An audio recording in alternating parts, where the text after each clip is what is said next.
Hello, you're listening to Covid-tinted Glasses with Georgina.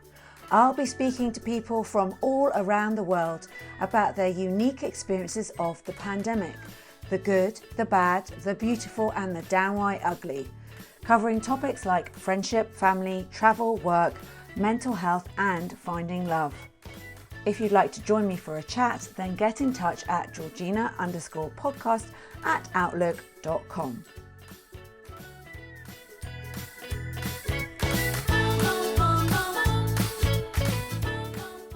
Welcome to Covid-tinted Glasses. I'm Georgina, and joining me today is Ola Kowalska.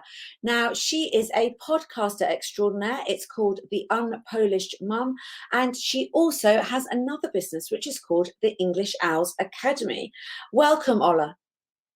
Hi, Georgina. Thank you so much for having me. Oh, thank you for coming on because I know you're very busy. So do you want to give everyone a little introduction as to what the Unpolished Mum is about and English Owls Academy? Sure, of course. Pleasure.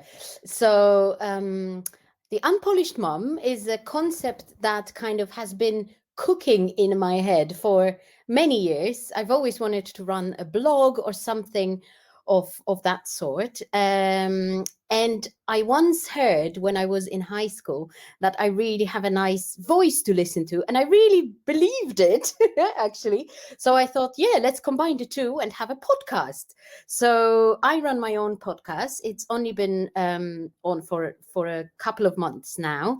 But I'm very excited about it because in it, I talk about things that are close to my heart, which is motherhood, being very honest about it as well.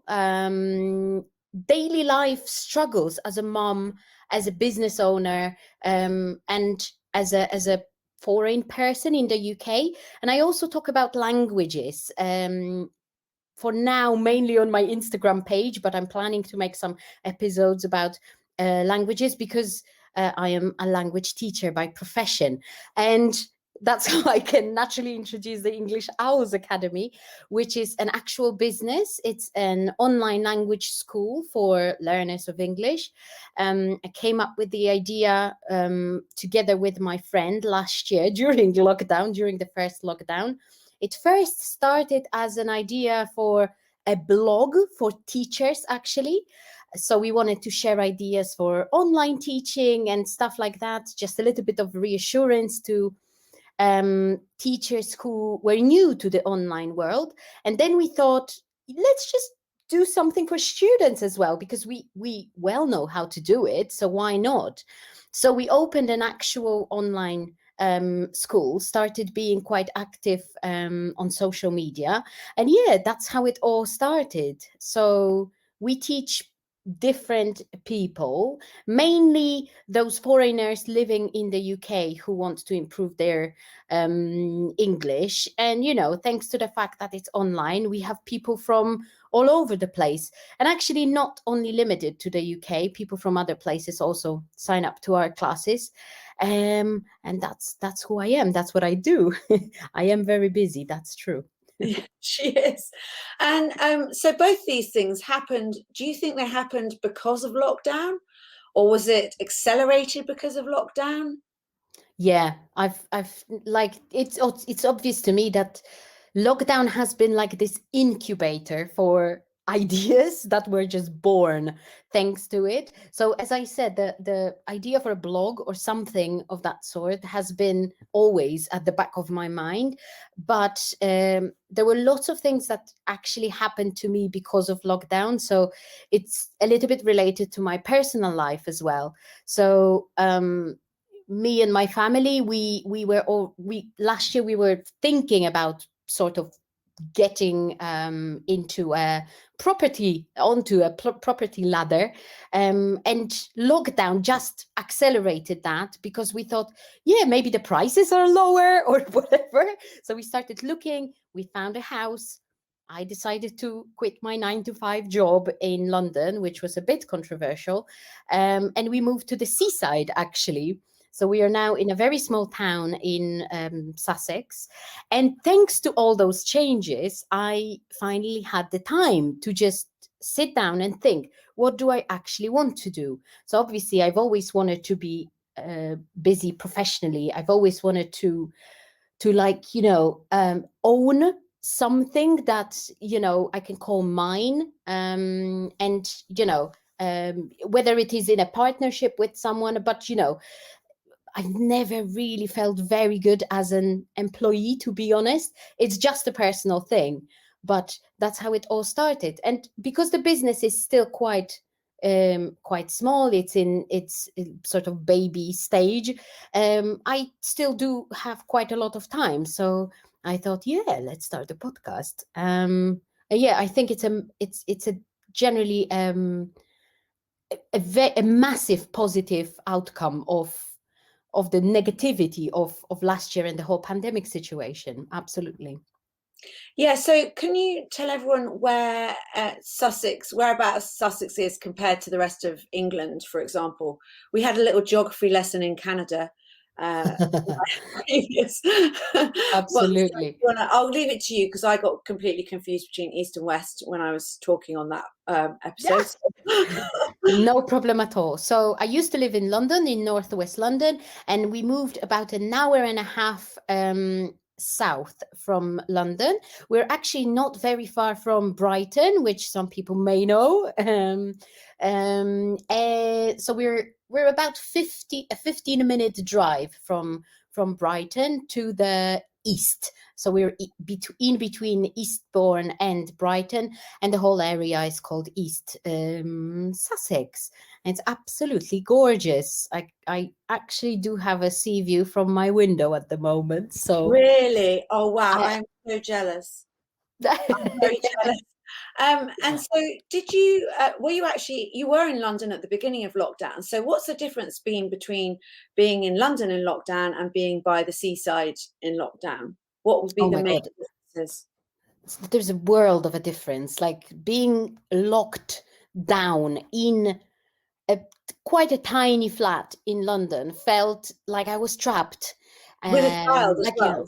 With a child, with a toddler. Imagine that. And with, nurseries closed, no childcare available, and me and my husband both juggling childcare and full-time jobs. It was emotionally and mentally exhausting, While here, luckily enough, in the second or third lockdown, so we moved to our new house in the third lockdown. Yes, that's luckily the nurseries stayed open, but we were still locked down in the house. But it felt completely different. The fact that you can even look at the sea from your window or go for a walk to the seaside, it was a game changer. So I believe like that all those things just brought the ideas into my mind.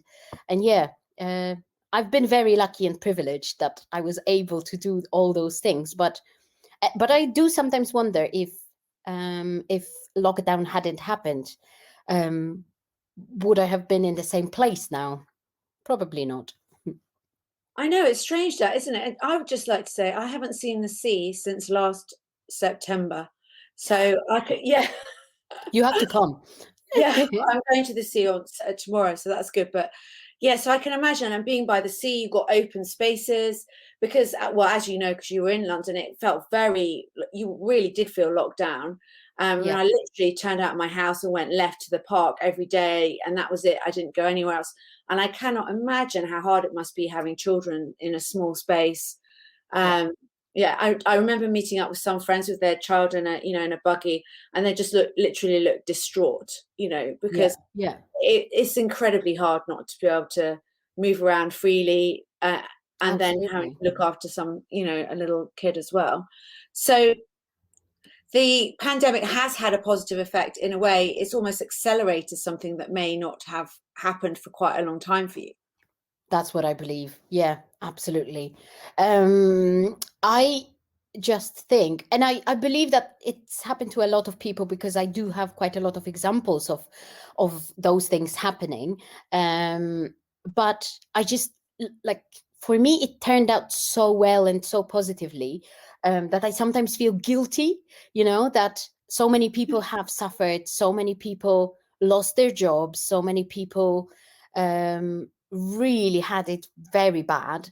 But on the other hand, like, I do want to believe that the whole time, for example, for me, from a perspective of a mom or a parent at home with my child, it did make us think of what actually matters.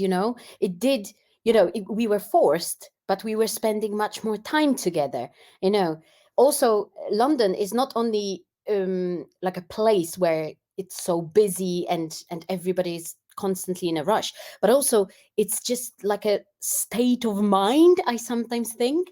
And I feel that when we paused in the lockdown, we started seeing things that actually matter. So like spending time doing nothing with your family, or like everybody was obsessed with coming up with ideas of what to do, because kids were going absolutely mental, with playgrounds closed. That was just absolutely awful. But a little bit of boredom helped us see that we actually are, that the fact that we are together sometimes is enough. So these are my personal sort of reflections as well.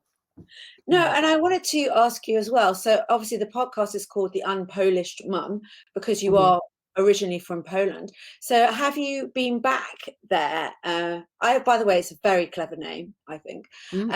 Have you, well, you obviously haven't been back there, but how have things been for your family in Poland? By the way, before I answer this question, did you know that it has two meanings, the unpolished and unpolished mum? So it depends how you understand it, how you read it, how you pronounced it. Oh, no, I get it now. I get the second one, but I'm so proud of myself that I got the one I just said.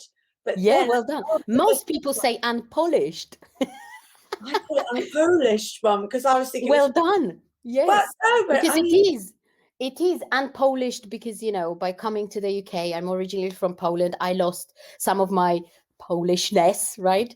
But in a good way. But it's also unpolished because I do speak very openly about things that people are sometimes afraid to talk about. So hence the other meaning. Sometimes it's a little bit rude, a little bit raw. So yeah, that was the idea. I do really like you have you do your Instagram stories where you have a song on and then the text on the page, and I think today's one that I saw was about how the grandparents are going to come over or not come or whatever. But I mean, I just thought that was so clever, kind of how you're kind of doing it. And does your husband do the camera work for you? Because sometimes it depends. Sometimes I just have a mini tripod and I record sometimes I just hold my phone. And some of the ideas are genuinely mine, but some of them I get inspired online by watching other people do those silly things as well. But anyways, to answer your question about going back to Poland, so we managed to go for about 5 days last summer when everything was like quite, the restrictions were eased. So that was nice because my son's grandparents, they miss him so much, and it's been tough since then, basically. But to be honest, we don't go that often anyway. So I think once or twice a year is enough. So we are planning to go this year when everything is when we're allowed, basically. It's going to depend on a lot of things, but yeah, that's what it is. And in Poland, what's it been like there for them? Have they had it quite tough, or is it being a bit quieter than over here? So at the very beginning, it was quite funny because they were looking at us and thinking, oh my God, you've got it so bad, because the numbers were literally skyrocketing, while in Poland, they were just growing, but gradually. And then, obviously we can blame all the governments, everything, and like for it not being handled very well. And I think everybody, at least once during the whole situation, moaned about one or the other government not dealing with the situation well. But what happened in Poland, and what was absolutely ridiculous, is that they were trying to get out of lockdown about a month ago too quickly. And people went absolutely crazy, started going to the shopping centers and like not wearing masks and everything. So they are on a full lockdown now again. And they don't know, like with everything, everything, literally everything shut. And they don't know when that's going to end. So while here the restrictions are easing a bit and we're like, we can see the end of like the light at the end of the tunnel. Well, with them, it's the other way around. And also the vaccines program is not going as well, unfortunately. There isn't much trust towards the government, but also the jabs itself themselves. So it's tough. It is hard. I feel like it's worse there now. Yeah. And do you worry about the future here because we're unlocking, so to speak? Do you think things may go a bit wrong here as well? Like this time, I'm much less anxious about it because of that sort of gradual coming out of lockdown. I feel like it makes much more sense. Like, obviously, some of the rules don't make any sense to me, but like to anyone, I believe. But this time I feel like I'm actually okay with it. Like, I get annoyed when people are not really like being really stupid about it and like, come on, just get a grip, just please, we don't want to be locked down again because it's so annoying. But I feel like it's just getting better in general. I've stopped watching TV, I've stopped watching the news, so I have no idea what the numbers are at the moment. I hear a bit of like, it is improving. It's looking like September last year, so that means that it's probably a bit better.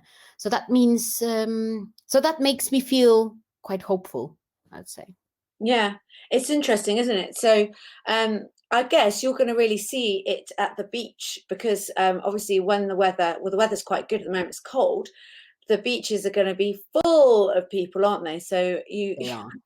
yeah, that's Oh going to my be God. I'm already scared of the traffic here because it's already like, it's a funny town I live in. It's quite small. It's like, I think it's about the population is about 12,000 people. So that's actually quite different from what I'm used to because I also grew up in a big city. I grew up in Warsaw and then moved to London. So that's but the traffic is already quite bad. So I wonder how it will be when all the people want to come to the beach, actually. But yeah, for now, it's not too bad. It's not too bad.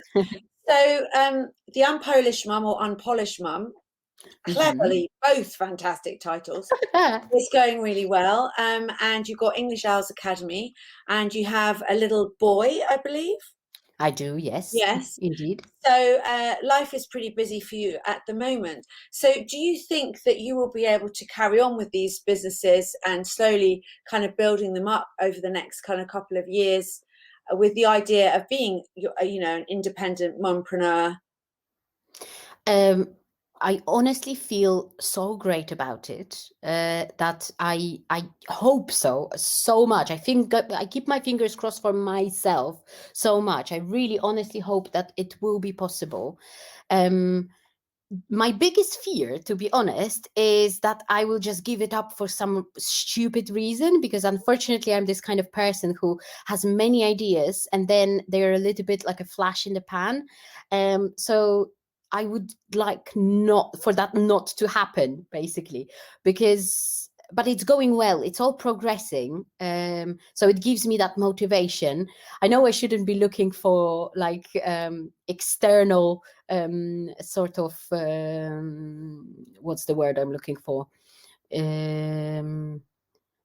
Appreciation or whatever, or like, people telling me, oh, you're doing so well, but like I can't help it. So if people are signing up for my courses, that means that I'm doing well in the school. If people are listening and interacting with me on social media on my Unpolished Mom page, that means that they like it. So I want to carry on. So like, it's natural. But yeah, I would really love to. I also have to say that it, like I've heard, I have to admit, I've heard from quite a lot of people that, oh, it's inspiring what you're doing because it's so positive. It's like turning this really bad situation into something good and into action and stuff. But I also have to say that I have been privileged with a husband who has a job that allowed us to have this sort of situation in which I can try something new, okay, that isn't, let's be honest, bringing that much money yet, Yeah. but still we can do it, right?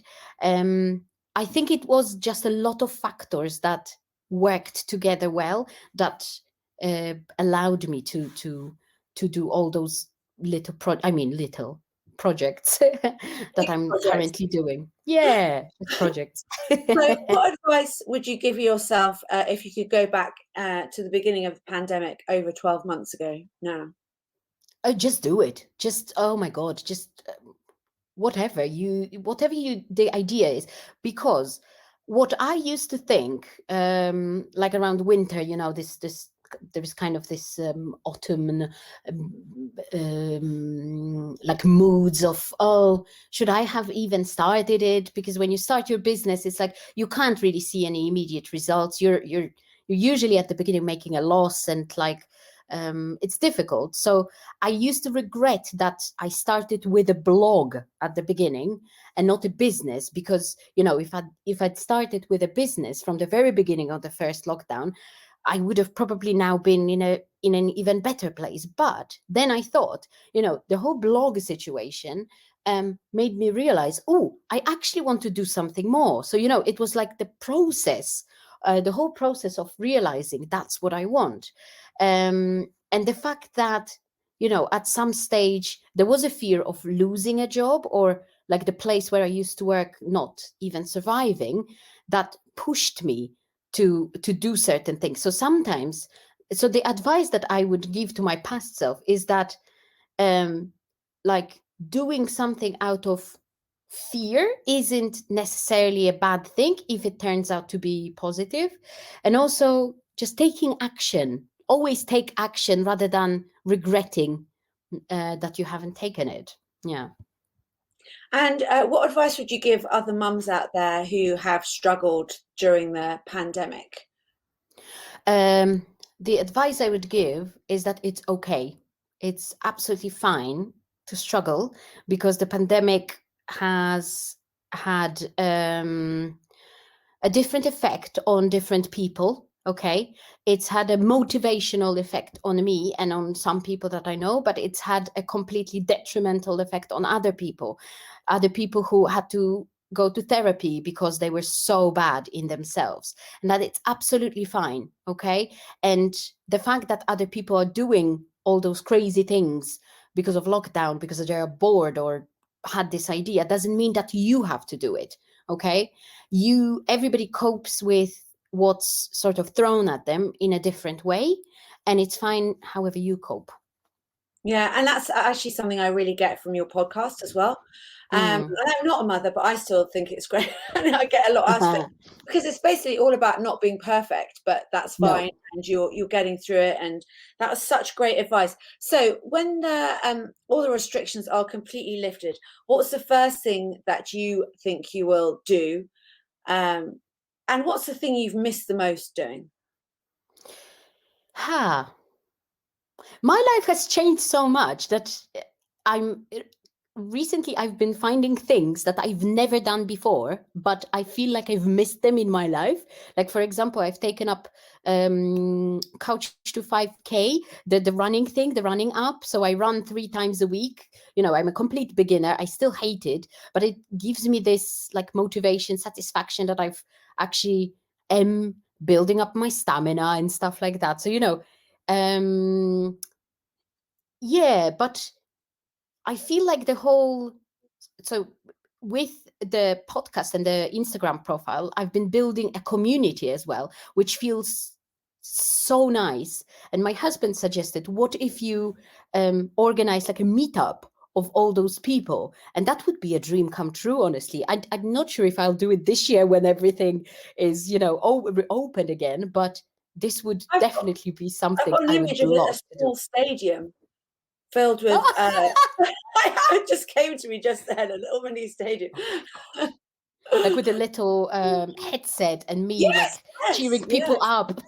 Yeah. I can imagine myself doing that, although that would be a bit creepy. But who knows? I don't know. I'll probably just meet up with friends, hug them like I've never hugged them before. Yeah. All those things.